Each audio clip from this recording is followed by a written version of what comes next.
시청자 여러분 안녕하십니까? VOA 뉴스투데이 시작합니다.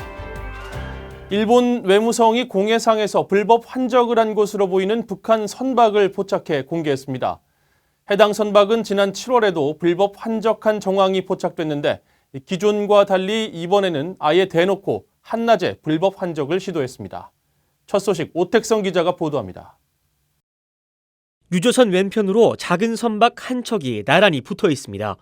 뒤에서 보니 두 선박 사이에 줄처럼 보이는 호수 여러 개가 줄줄이 이어져 있습니다. 일본 외무성이 27일 홈페이지를 통해 공개한 북한 선박의 불법 환적 정황이 담긴 사진입니다. 외무성은 사진 3장을 공개하면서 이 선박은 북한의 유조선 남산 8호이며 자료를 종합해 봤을 때 불법 환적을 시도하고 있는 것으로 강하게 의심된다고 지적했습니다. 일본 외무성에 따르면 남산 8호는 지난 16일과 17일 중국 상하이 근해에서 남동쪽으로 290km가량 떨어진 동중국해 공해상에서 불법 환적으로 의심되는 활동을 이어갔습니다. 외무성은 이번 북한 선박의 의심스러운 모습이 일본 방위성, P1 초계기 등의 정찰 활동을 통해 포착됐다면서 유엔 안보리 전문가 패널뿐 아니라 관계국들에 이를 공유했다고 밝혔습니다. 일본의 북한 불법 환적 정황 공개는 이번이 11번째인데 이번에 주목되는 점은 불법 환적 정황이 포착된 시간이 지난 16일 낮 12시와 17일 오전 9시라는 점입니다. 감시를 피하기 위해 밤 시간을 이용했던 기존과는 차이가 납니다.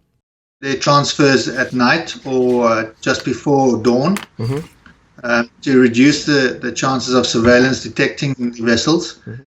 남산 8호는 지난 7월에도 일본 외무성에 의해 불법 환적 정황이 포착됐는데 당시 사진을 보면 어두운 자정 무렵이었는데 이번에는 대놓고 낮에 불법 환적을 한 겁니다.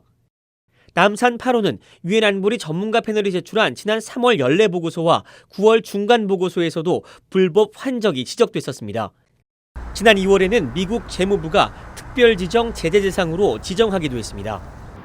남산 8호는 지난 2017년 9월 이후 2년 넘게 단 한 번도 선박 자동 식별 장치 AIS를 켜고 운항한 적이 없는 것으로 선박 추적 사이트 마린 트래픽을 통해 확인됐습니다. VOA 뉴스 오택성입니다.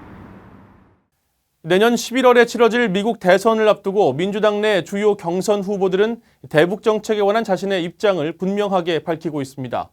트럼프 대통령의 대북 정책을 강하게 비판하면서도 동맹과 외교를 통해 해결해야 한다는 견해가 압도적으로 많았습니다. 김영권 기자가 보도합니다. 전미 여론조사 평균 27% 지지로 선두인 조 바이든 전 부통령은 북한의 김정은 위원장을 폭군으로 비난하면서도 외교적 해법을 강조했습니다. Are we a nation that embraces dictators and tyrants like Putin and Kim Jong-un?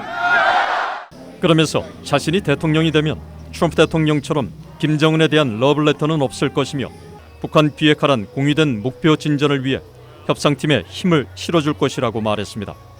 여론조사 평균 19%의 지지를 받는 버니 샌더스 상원의원은 북한과의 평화관계 촉진을 통한 비핵화 해법을 강조했습니다. 특히 동맹인 한국과 긴밀한 조율 속에 평화와 비핵화 과정 병행 입장을 밝혀 현재 한국 정부의 대북 정책과 비슷했습니다. 16%의 지지를 받는 엘리자베스 워런 상원의원은 북한 정권이 과거 약속을 계속 어긴 사례를 지적하며 검증 가능한 비핵화 합의를 강조했습니다.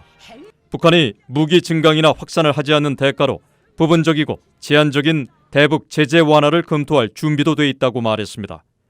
지지율 평균 9%인 피트 부티지지 인디애나주 사우스밴드 시장은 단기간 내 북한의 완전한 비핵화는 비현실적이며 오랜 기간에 걸친 지속적, 단계적 해법이 필요하다고 말했습니다.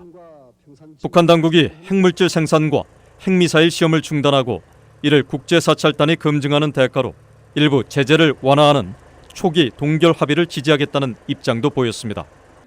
뒤늦게 대선에 뛰어들어 5%가량의 지지를 받고 있는 마이크 블룸버그 전 뉴욕시장은 트럼프 대통령이 약화시킨 동맹과의 강력한 유대 관계를 회복해 북한 문제를 해결해야 한다는 기존의 입장을 강조하고 있습니다. You can't deal with a rogue state like Korea by yourself. You have to have great, tight relationships with all or lots of other countries, particularly the surrounding countries. And unfortunately, America is going in the other direction. 하지만 군사적 해법엔 반대 입장을 분명히 했습니다. 첫 아시아계 미국인으로 평균 3%의 지지를 받는 앤드류 양 후보는 북한과 조건 없는 대화에 나서겠다면서 현실적이고 단계적인 대북 접근법이 최선이기 때문에 김정은 위원장과도 조건 없이 만날 수 있다고 밝혔습니다. 민주당 주요 대선 후보들은 새해 1월 14일 첫 경선 코커스 당원대회가 열리는 아이오와주에서 7차 토론회를 갖습니다. BOA 뉴스 김영곤입니다. 북한이 세계 금융 시스템을 악용하면서 이 제재 회피 기법을 계속 진화시키고 있다고 전 유엔 대북제재위원회 전문가가 밝혔습니다. 특히 사이버 영역에서는 기존 불법 활동 범위를 뛰어넘는 역량을 보이고 있다면서 국제적인 대응을 촉구했습니다. 김시영 기자가 취재했습니다. 2014년부터 최근까지 유엔 안보리 대북제재위원회 전문가 패널에서 활동했던 스테파니 클라인 알브란트 위원은 VOA와의 전화 인터뷰를 통해 북한인들이 이름과 국적을 세탁하며 세계 금융 시스템을 악용하고 있다고 지적했습니다. 유엔 대북제재위 활동 기간 선박 간 환적과 석탄 수출 등 제재 회피를 위한 북한의 불법 행위를 수없이 확인했다고 밝혔습니다. So they'll now use like one ship and then they'll send smaller feeder vessels back and forth. And they sometimes they'll operate by using some support from the embassies, the North Korean embassies. 알브란트 위원은 그러면서 북한의 제재 회피를 막기 위해서는 제재 명단만 내는 게 아니라 불법 행위 가담 북한인과 회사를 찾아내 직접 제재해야 한다고 강조했습니다. 북한의 불법 금융 활동을 집중적으로 추적해온 알브란트 전 위원은 특히 북한의 사이버 공격 역량에 대해 크게 우려하면서 지난해 칠레 등 28개 국가의 현금 인출기 등을 통해 수천만 달러를 몇 시간 만에 훔쳐간 사실을 지적했습니다. In May 2018, transferred $10 million from Banco del Chile to accounts mainly in Hong Kong. In August 2018, against Cosmos Bank in India, which ATM withdrawals. 알브란트 위원은 북한이 사이버 공격을 통해 벌어들이는 이득이 다른 불법 활동을 통한 수익을 뛰어넘었다면서 국제사회가 적극 대응해야 한다고 강조했습니다. 또 기존 금융기관을 통한 현금 탈취에서 대응과 추적이 어려운 가상화폐 영역으로 넘어가고 있다면서 각국 정부와 민간 부문의 대책이 필요하다고 지적했습니다. 이어 북한의 대북제재 회피 기법이 교묘해지고 고도화되는 상황에서 대북제재 완화를 노리는 중국과 러시아의 시도는 유엔 안보리 내 분열을 심화시키고 있다고 지적했습니다. VOA 뉴스 김시영입니다. 제임스 리시 미 상원 외교위원장이 도널드 트럼프 대통령의 대북 정책은 아직 실패가 아니며 인내심을 갖고 지켜봐야 한다고 밝혔습니다.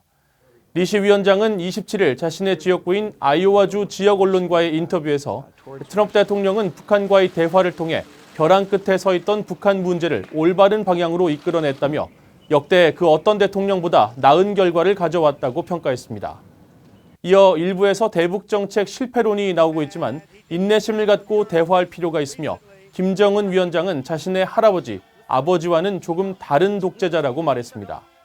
리시 위원장은 수년간 사람들은 북한이 핵무기 보유를 원하는 것이라고 말해왔지만 북한이 진정으로 원하는 것은 핵이 아닌 체제 보장이라고 생각한다며 김 위원장에게 체제 보장을 선택할 수 있는 기회를 줘야 한다고 주장했습니다. 북한 노동당 기관지 노동신문이 러시아 등 다른 나라의 인공위성 발사 소식을 잇따라 전하고 있습니다. 북한 노동당 기관지 노동신문은 27일 기상관측위성 발사라는 제목의 기사에서 러시아가 24일 기상관측위성 일렉트로 L3호를 쏴 올렸다면서 위성은 바이코누르 우주발사장에서 프로톤 M 운반 로켓에 탑재돼 발사됐다고 전했습니다. 앞서 지난 25일에는 공동 번영을 위한 평화적 우주 개발 움직임은 세계적 범위에서 계속되고 있다며 중국과 인도, 이집트의 위성 발사 동향을 소개했고 지난 19일에도 중국이 서창 위성발사센터에서 발사한 2개의 북두향법 위성에 대해 보도했습니다. 이 같은 보도는 내년에 미국을 압박하기 위해 인공위성을 탑재한 로켓을 발사하기 위한 정당성 쌓기용일 수 있다고 연합뉴스 등 한국 언론들은 보도했습니다. 미국과 러시아가 러시아 내 한국전쟁 미군 실종자와 포로들의 생사 확인과 유해 인도를 위한 협상을 개최해 양국 간 행정적 지원을 논의했습니다. 미국 국방부 산하 전쟁포로 실종자 확인국 DPAA는 27일 미러 합동 전쟁포로 및 실종자위원회 기술협상이 지난 12일 모스크바에서 개최됐으며 한국전쟁과 냉전에서 실종되거나 포로가 된 미군의 송환을 위한 기술적 지원을 논의했다고 밝혔습니다. 티모시 셰아 유럽 및 유라시아 담당 국방정보국장이 이끈 미국 협상대표단은 회담에서 실종자 송환을 위한 정보를 교환하고 양국의 송환 노력 지속을 위한 연례적 기술회담 개최를 요청한 것으로 알려졌습니다. 이상으로 VOA 뉴스투데이를 마칩니다. 시청해주신 여러분 고맙습니다.